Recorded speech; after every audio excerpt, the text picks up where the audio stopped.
Hi friends, it's Sunny. Welcome back. So if you're new to my channel, my name is Sunny Page. I am a professional ballroom dancer. Been doing this for many years. So I'm here today to share perspective of what is going on behind the scenes in Bravo TV, new reality TV series, Dancing Queens. So let's get started. Firstly, if you enjoyed today's video, please subscribe to my channel. Hit that like button. I'm not monetized at all. I don't make a penny off of this. I do it for fun, but I do love to see those thumbs ups and subscriptions and comments. I do respond to every comment. If you don't hear back from me, it just means that YouTube didn't send me a heads up for some reason. If you really want me to respond and I haven't, just pop me another comment, and when it pops up on my alerts, I'll definitely respond.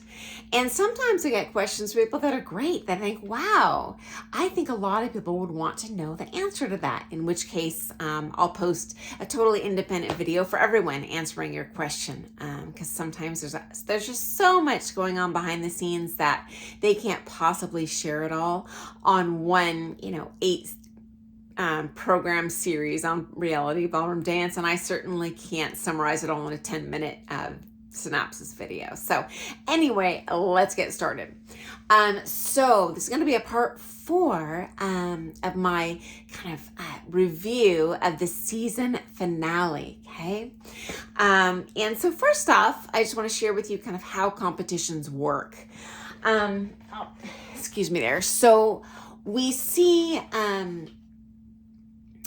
the semifinal and the final, and you might be wondering what's going on there. So the way competition rules work, you have what's called recalls. So say you have 24 couples show up for a particular event in a competition. So the judging panel will see all 5 dances or whatever they're competing in. They'll do what's called a recall. They put a little mark next to the couples that are their favorites. They can only recall 12 out of that 24, okay? So they pick their favorite 12, and then those 12 are recalled to another round. And that next cut, only those top 12 compete against each other. So they're totally all receive new marks, and the top 6 of those 12 are all recalled. Now there could be as many as 8 recalled if there's some sort of tie with the callbacks, but they won't call back more than 8 for a final. And then in the final, they call back the top 6, or in rare cases, like I said, it might be 7 or 8 people if there was some sort of tie in the callbacks. But the only couples that the only ladies on here that are going to receive placements in the comp are in those top 6. So that's what you see happening here kind of in this finale. It depends on the competition, on the category that you're dancing, but you might receive any number of different awards. It could be a big trophy. It could be a small trophy. It could be a ribbon. It could be a certificate. It could be one trophy at the comp that they put a bunch of stickers on for each of these events. That's kind of a trend in Pro-Am these days. In the olden days, they used to give quite more significant awards, like larger trophies, or like in the case of the Emerald Ball, which is one of the major comps each year in LA. Many of these dancers are probably competing there. You used to get an emerald ring. They don't do that anymore. The production costs for these competition organizers are kind of the trend is to spend that money more on the production value. So special effects lighting, things like this, backdrops. That's just the trend these days. So anyway, let's cut to the chase. Who places where in this finale? So in first place, we have Sabrina.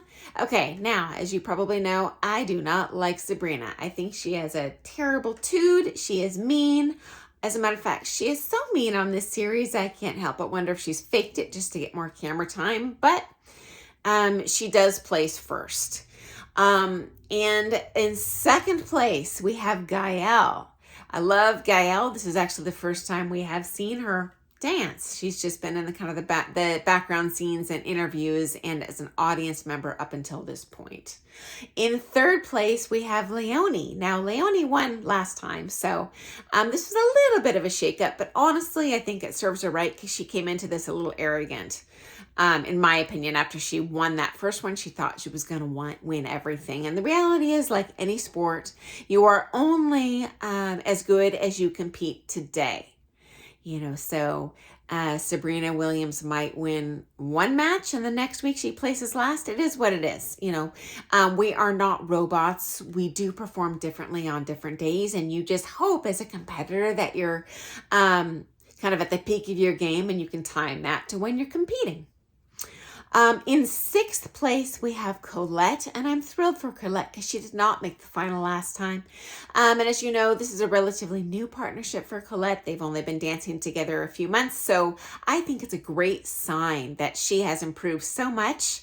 And that's just a sign that she's spending a little more time with her new partner, Alex, learning the routines, getting comfortable with him, understanding what he's doing, and actually being able to work on the quality of her movement rather than just what is my routine, what do I do next? Unfortunately, who does not make the final in this season finale? Pooja and Donnie. So something I thought you would just find to be interesting, and that's very real in the ballroom dance world, and that is that there's something to be said for stick-to-itiveness. So you'll notice the person that placed first, Sabrina, she's been dancing with this guy for 12 years. That's a lot of experience. Second place, Gael. She's been dancing with her pro for 6 years. Third place, Leonie. Although they misrepresent in this program that she's only been dancing a few months, she's also been dancing with this pro for 6 years. Sixth place, Colette. Although she has been dancing for 10 years, she does 10 dance. So that means she's only about half the time working on her Latin. So cumulatively, compared to these other ladies, she's been working on her Latin for about 5 years. Although she is probably the most well-rounded of the dancers on the show, when you split your efforts between more and more and more dances, you're going to progress slower in each of those dances. It's not a bad idea. I think it's great that she does it. Makes her more well-rounded. But it's not happenstance that the order of where they have placed is in large part indicative of how long they've been dancing Latin, how long they've been dancing with that pro. Pooja, as I shared a couple episodes ago in my videos, in the series, they present it as if she just switched to the Latin 3 weeks ago or 3 months ago. Totally false. Looked up her comp record. She's been doing Latin for 2 years, but it's not her first rodeo, but she is one of the least experienced. So her not making the final is not necessarily reflective of a lack of talent or ability or training. It's just lack of floor time and working on something, doing it a lot. Turns that kind of new memorization into reflexive memory where you just do things without having to think about it. Because as human beings, we are limited in the amount of time we can really access that short-term memory, at best 30 seconds. So naturally in a competition, you're going hard for 10 or 12 minutes, you're going to relapse to your reflexive memory. And if you're not as experienced in that style, you're not going to show quite as well as someone like Sabrina, who's been hard at the same thing for 12 years. And finally, we see Donnie not make that final. Now, it's not clear on this series how long Donnie has been doing Latin, but I suspect it's probably less than 6 years and 5 years. So she probably just didn't make that final because she's a little less experienced. And in my opinion, looking at her dancing, she doesn't look as skilled as the others. Also, similar to Colette, looking at the clips we see of Donnie on this show, looks like she does a lot of styles, not necessarily ballroom and Latin styles, but we see her doing, it looks like modern, jazz. And so when her dancing time is split between more and more and more styles, it is going to slow her progress a bit, in this particular style if she wants to excel. in terms of the brief clips that we saw of their dancing in this episode, in the finale, I think the marks were all totally legit and fair. And the judges were marking not based on politics, which does happen, but truly based on the dancing. Okay, so again, as you can see in the results, that length of time dancing, that length of training they get, amount of time they dance with that pro, does impact their dancing a lot. And your dancing will grow with time in terms of the showmanship, the musicality, your technique, because you can focus more on those figures longer, that sort of thing. Also, as a pro, you might not know this, but we learn the more we teach you as well. We're not necessarily learning about dancing from our students, but the more I teach someone, the more I have insights into how that person learns. So I find many people learn like kinesthetically. I need to move them through the movements. Some people are really visual. I need to show them something. This is right, this is wrong, and they emulate that visual.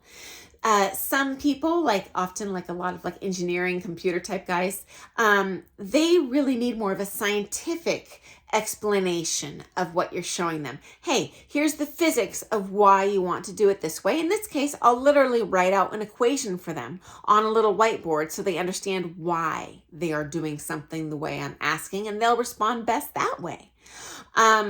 Some people are very audio. They need to hear a description of the movement. You know, well, you must take this foot with the edge of the heel at 40% of your weight on that heel with the foot turned 30 degrees to the outside wall. And so people that learn that way, with time, you learn to teach them in that way so they learn faster from you. So that's another reason time with that pro is going to make a big difference. And I would love to see all these ladies continue dancing with their pros. I wish they would, so I could see their progress in the future, because they'll just continue to accelerate and learn faster and get better. That being said, partnerships do change for reasons outside of your control. As I've shared on another YouTube video where I share what these pros are doing now and a little background info on them, but most will continue dancing with the person you see now.